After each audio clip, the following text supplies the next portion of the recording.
Assalamualaikum warahmatullahi wabarakatuh. Nama saya Dahlia Damayanti, NIM 22053078, Prodi Pendidikan Bahasa dan Sastra Indonesia, Fakultas Keguruan dan Ilmu Pendidikan Universitas Asahan. Saya membuat video ini untuk memenuhi tugas mata kuliah Statistik Pendidikan yang dosen pengampunya yaitu Ibu Sri Rahmayanti MSI. Assalamualaikum warahmatullahi wabarakatuh. Saya Dahlia Damayanti. Pengertian statistik pendidikan. Statistik pendidikan merupakan cabang ilmu yang mempelajari metode pengumpulan, pengolahan, analisis, interpretasi, dan penyajian data secara sistematis dan objektif. Menurut Ali Kunto, tahun 2023, statistik adalah ilmu yang mempelajari cara mengumpulkan, analisis, dan menyajikan data secara sistematis untuk mendapatkan gambaran yang akurat mengenal suatu fenomena. Statistik pendidikan adalah cabang dari statistik yang secara khusus digunakan untuk mengkaji data fenomena yang berkaitan dengan proses hasil dan faktor-faktor yang mempengaruhi pendidikan.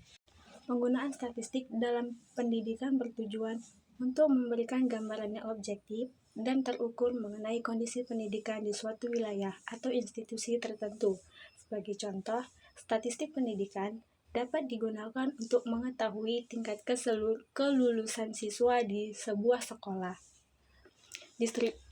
Yang kedua, ada tujuan dan manfaat statistik pendidikan, yaitu tujuan utama dari penggunaan statistik pendidikan dalam bidang pendidikan adalah untuk memperoleh gambaran yang objektif, akurat, terukur mengenai berbagai fenomena yang terjadi di lapangan. Dalam proses perencanaan, data statistik digunakan untuk menentukan kebutuhan sumber daya, menetapkan target, dan penyusunan strategi yang efektif. Sebagai contoh, data tentang jumlah peserta didik di berbagai jenjang pendidikan dapat digunakan untuk menentukan kebutuhan fasilitas tenaga pengajar. Manfaat utama dari statistik pendidikan yang pertama, membantu dalam pengambilan keputusan yang bersifat bukti.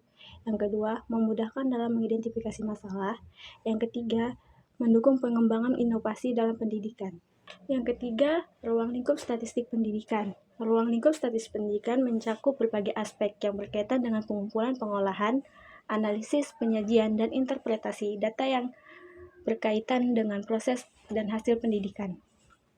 Secara umum, ruang lingkup ini dapat dibagi menjadi beberapa bagian utama. Yang pertama itu ada pengumpulan data, yaitu tahap awal yang sangat penting dalam statistik pendidikan. Data yang dikumpulkan harus relevan, valid, dan reliable agar hasil analisis dapat dihitung dengan benar. Yang ketiga, penyajian data bertujuan untuk memudahkan pemahaman hasil dari analisis. Penyajian data dapat dilakukan melalui tabel, diagram, grafik. Keempat, yaitu interpretasi hasil merupakan tahap akhir yang menentukan keberhasilan proses statistik dalam memberikan gambaran yang akurat dan bermakna. Yang kelima, penggunaan metode statistik yang beragam menjadi bagian penting dari ruang lingkup ini. Kesimpulan dari hasil presentasi saya tadi adalah statistik adalah cabang ilmu yang mempelajari metode pengumpulan data, pengolahan data, analisis, dan interpretasi dan penyajian data secara sistematis dan objektif. Dalam bidang pendidikan, statistik adalah untuk digunakan memahami fenomena terkait proses, hasil, dan faktor yang mempengaruhi pendidikan. Terima kasih. Mohon maaf bila ada kesalahan kata dalam presentasi saya tadi. Saya akhiri. Wassalamualaikum warahmatullahi wabarakatuh.